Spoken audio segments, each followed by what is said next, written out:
In these interviews, the main thing I wanted to find out is if there is still a digital divide today. I know we went over the statistics in the slides, but those are from 1999. It's 2008. Is there really still a divide? We went over the factors and we discussed whether it's narrowing or not, but does it still exist today is my question. Um, so in order to get a hands-on experience, I went out and interviewed both of my grandmas, one from my dad's side of the family and one from my mother's side of the family. The interesting thing about my grandparents are that one of my grandmothers is from the lower class, and the other one is from the upper class. So you're going to get to hear the differences first thing. One of my grandmas does use the internet and one of them doesn't. So you're going to hear why she uses the internet, why she likes it, and you're going to hear the voice of my other grandma who doesn't know anything about the internet, which you will definitely find out from hearing the interview. So the first person I interviewed was my grandmother on my mother's side of the family. She is 69 years old, and she's part of the lower class, and she doesn't know anything about the internet. So that's what you're going to hear now. After her interview, the second interview is going to be my other grandmother on my dad's side of the family who has had a lot of experience with computers, and she is about 64 years old. So there's just a 5 year age difference here. So you're going to get to hear firsthand the difference. You're going to hear it. Okay, here we go. Can you define digital media? No. Okay, do you use anything like the internet or cell phones? Cell phone. Cell phones? How do you operate a cell phone? Turn on, off, talk. Okay. Do you use the internet at all? No. Why don't you use the internet? No. So if I got you a computer and showed you how to use the internet, do you think you would use it? Yeah. Okay. What would you say is the reason why your generation doesn't use the internet as much as my generation does? I don't know. They don't know how to use it? Oh, okay. So you think they would use it more if someone showed them how to use it? And Probably so. oh, okay. What do you know about the internet? Can you tell me anything about the internet? Nothing. You don't know any programs? Do you know anything about a computer without using the internet? No. Do you know how to turn on a computer at all? No. Nothing? Do you know anything about the keyboard? Or No. do you know what other people do on the internet? Find jobs. Do you know why students use it so much? What students do on the computer? Their homework. Do you hear anything about the internet on the news or anything?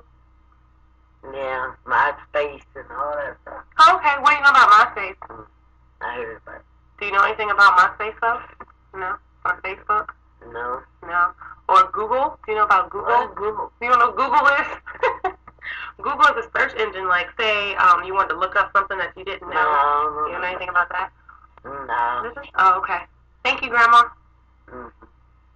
So I thought that was interesting. Now you're going to hear from my other grandma who is very internet savvy, and you're going to hear just why she uses the internet and what she does on the computer. So here we go. Define digital media. Digital media, I believe, is anything that you use that's communication-wise that's done by digital electronics. Okay, what type of digital media do you use? I have a digital phone, I have a digital TV, I have a digital camera. I think that's it. How would your life be different if you didn't have any of those things? It would be not as plentiful. The digital makes things go faster and clearer for me.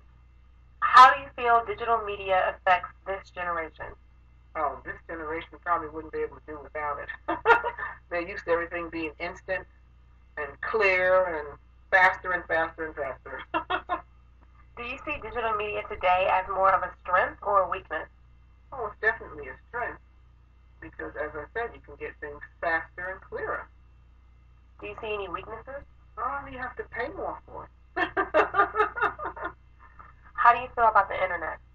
I think the internet is wonderful because you can get so much information in so many areas, in any area that you want. And it's right at your fingertips. You don't have to worry about going out into the different climate and, spending gas and, and, time and all of that. It's just perfect. Do you have any major concerns about using the internet? In this world, you always have to be concerned about people trying to get your identity and people trying to cheat you out of money and, people putting information out there on you that you don't want out there.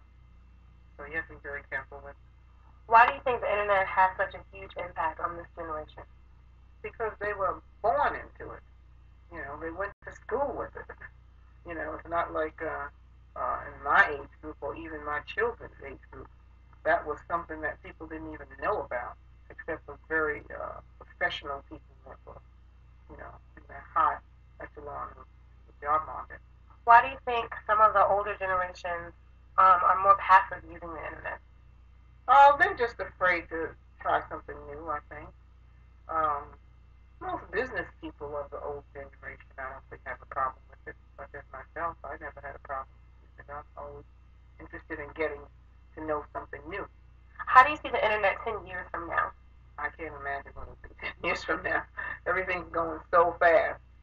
So it's just beyond me. 10 years ago, I wouldn't have imagined that things that are on the internet now, I wouldn't imagine they would be there 10 years ago. So 10 years from now, I don't know what could possibly be there. We have so much on there now. Do you think the internet will advance in 10 years? I think it will advance because technology advances every day. How did you feel when you received your first computer? Oh, I was so excited. A little bit nervous, I was afraid to explore, every time I try to do something, I thought I'm going to break it. I'm going to jam it up or something until I finally got it into my head that you really can't break it, by using it properly. You just go back and forth and erase it and do it again, and it still be there. I couldn't believe it. And a lot of the older generation has a problem with privacy issues on the internet. Have you ever experienced any issues like that on the internet? No, but I am concerned about it, but I've never had any issues with it. As a matter of fact, I just started doing online banking because I was afraid of that kind of thing. So I've been very careful. I've used my internet to order, a couple of things like books from Barnes and Noble, and I think I ordered something else for my cell phone. But other than that, I never used it to order anything. And as I said, I just set up online banking. Okay, thanks, Grammy. So after conducting both interviews, I feel like there is still a digital divide in our society today. I think it's more of, like my first grandmother said, not knowing how to use the computer, not being technologically literate, and not having a computer in general. So I do see a gap, a generational gap, between my generation, which was born into the internet, and being able to use it because we learned about it in school, and my grandmother's generation, who was just introduced to it in their later years, and they don't know how to use it. They don't have a computer at home because maybe they can't afford one. Like my other grandmother, who she actually neglected to mention that she worked at Anthem, and at Anthem you do use the internet, so that's probably when she was introduced to it and why she knows so much about it, because at work she did use it a lot. My other grandmother, I believe if a computer was put into her household, she would want to use it, and I would show her how to use it, so the gap would narrow. So I just feel like maybe there'll be more government spending on trying to get everyone a computer, since like every job now, you need to be computer literate to get that job. They do have a requirement for that now. So as we discussed earlier in the slides, the factors that contribute to the gap, I think they do still exist, but I think in the future, the gap will decrease and there'll be more people using the internet. Even the older generations, as long as they have a computer and someone to show them how to, I think they'll want to get in on the internet and even other technologies. As long as they're showed how to use them, then they'll probably want to operate them. So I learned a lot from this experience, and hopefully people in future generations can look back at my interviews and hear how it was in 2008 and compare it to where they're at now.